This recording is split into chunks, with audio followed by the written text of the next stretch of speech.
Hello guys, welcome back to my channel. Alright, is it too late to start investing? Yan ang pag-uusapan po natin.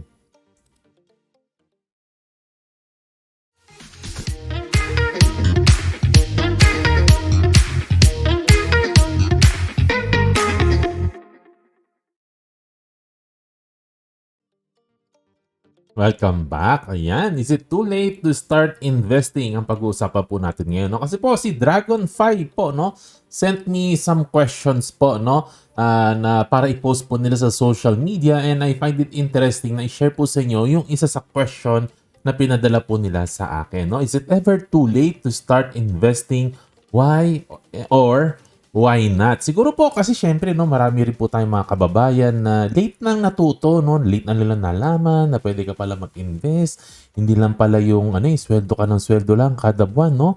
There's such thing pala as investing, no. So kaya na po sila nabubuksan. Kaya lang yung iba siguro po ay nawawalan ng loob kasi medyo may edad na ako, no, 40 plus na ako, 50 plus, pwede pa ba akong mag-invest, no? So, bago ko po sagutin po yan, no, let me tell you two stories lang po, no, na interesting na gusto ko lang pong i-share po sa inyo. Ang una po sa story po na ikukwento ko po sa inyo ay si Ray Kroc. Siya po ang nagpalago ng McDonald's. Hindi po siya ang totoong nag-umpisa nito, yung pinaka-founder, no?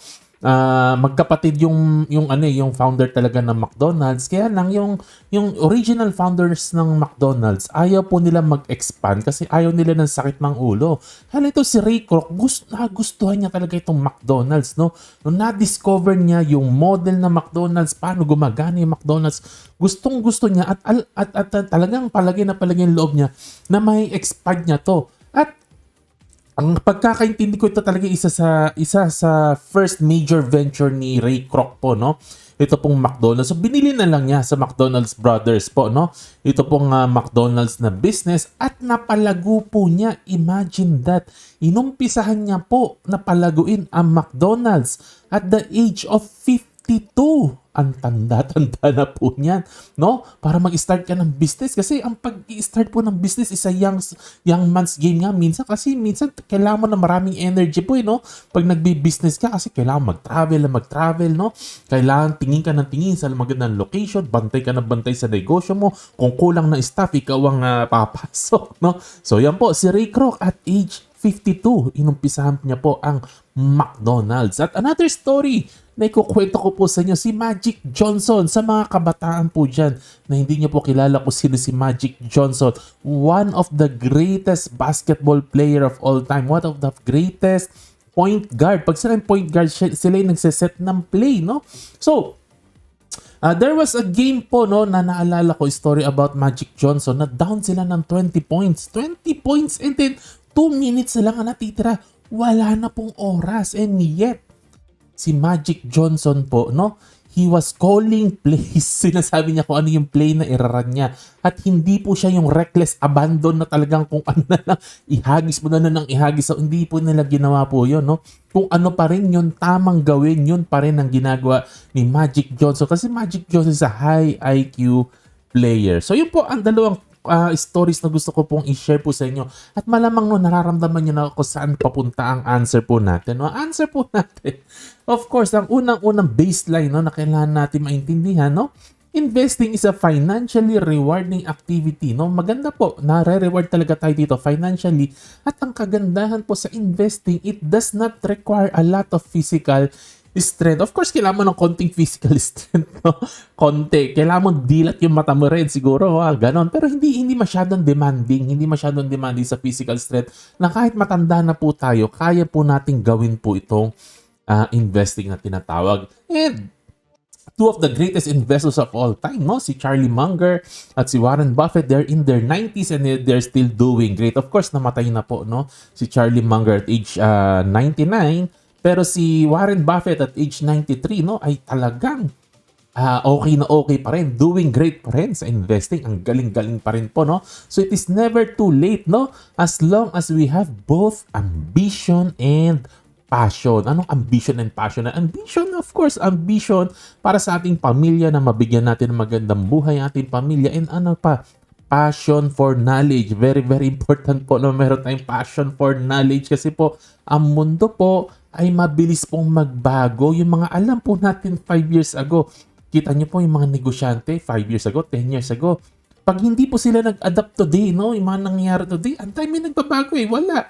Wala po nangyayari. Hindi na po. Lagi po nagbabago, lagi may bago. Kaya kailangan adapt ka ng adapt. Kaya kailangan aral ka ng aral ng aral. Kailangan po yan sa investing po, no? Kasi people who resort to complaining end up losing. Wala pong mangyayari sa complaining, no? While those who learn and adapt, sila po ang nakaka-survive. At dito po sa investing, no, survival ang point talaga natin dito. Kailangan talaga mag-survive po tayo. We don't have a choice kasi.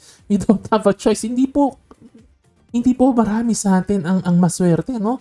Marami po sa atin, no? You, me, ordinary people lang po tayo, no? At kung hindi po tayo magne-negosyo, we don't start our business, or hindi tayo mag-i-invest, no? Mahirap po ma-attain ng financial freedom na mabubuhay na lang tayo sa mga assets po, no? Kasi mahirap po makawala sa day job. Ang malungkot po, ako po personally, makilala po ako mga tao, they're in their 60s, 70s, kahit pa din ng kayod kasi wala pong choice. Wala pong choice. Walang papalit sa sweldo po, no? Even if the math is not on your side, tinitingnan mo, no? Kasi inaral mo yung compounding, yung mga ganyan-ganyan, parang hindi naaabot. Parang wala rin eh. Konti lang ang mangyayari sa akin, no? Pag nag-invest ako kasi wala na, may edad na ako. Even if the math is not on your side, no? Konti lang tayo mag-compound, you still have to do what is best, no? You just have to do your best, no? Kasi it is better to be old with some money than not having any money at all, no? Madaming bagay, no, na hindi po natin kontrolado, guys, no? We don't even know kung buhay po tayo bukas. Ikaw, ako, marami po sa inyo nanonood, bata pa po tayo, pero hindi natin alam kung buhay pa po tayo bukas, no? So, wala eh, gagawin lang talaga natin kung ano yung the best, no? Kung ano pa yung the best, gagawin lang po natin. Just keep on doing what is right, no? At magkaroon po tayo ng plano at pangarap, no? And give our best effort as always. It's never too late to do the right thing. At yan, no? Kung nakikinig ka ngayon, no? Guys, no? Kung sino man sa inyo nakikinig na, wala kang business, wala kang investment, no? So, ang payo ko po sa inyo, no? Umpisahan mo ng bawasan ng gastos mo. Live within your means, no? Ibig sabihin, kung ito sweldo mo, ang gastos mo dapat dito, magtitira ka ng konting gap, no? Para may konti kang pera na masisave at makakapag-start ka na ng investing mo. Doon mag-uumpisa yan, no? Kailangan may konti kang natitipid, no? Sa iyong kinikita para makapag-start ka na yung investing journey. And stop complaining. Stop complaining. Wala pong mangyayari sa complain, no? Ako po, marami po mga kaibigan ko, no? Sa social media, no, na mahihilig mag-post ng complaint, binablock ko na po kasi ayoko nakakarinig ng complaint. Start doing something na makakapagpabuti sa buhay po natin, no? Kasi ganun po talaga, wala naman po tayong choice, no? At yun lang po ang daldalan natin ngayon. Again, ang question na to ay galing sa Dragonfly. Kung wala ka pa Dragonfly account, pwede mong gamitin na ng referral code ko na Kuya John, small letter, ewan ko kung pwedeng caps, small letter na lang para sigurado. At kung magbubukas ka ng account mo at hindi mo ginamit ang aking referral code, pangit ka. Alright! Disclaimer. Basahin nyo lang po ang mga disclaimer po natin. Like, subscribe, share, hit the notification bell. Comment lang po kayo sa comment section sa baba. To God be the glory. Happy investing. God bless. Bye-bye.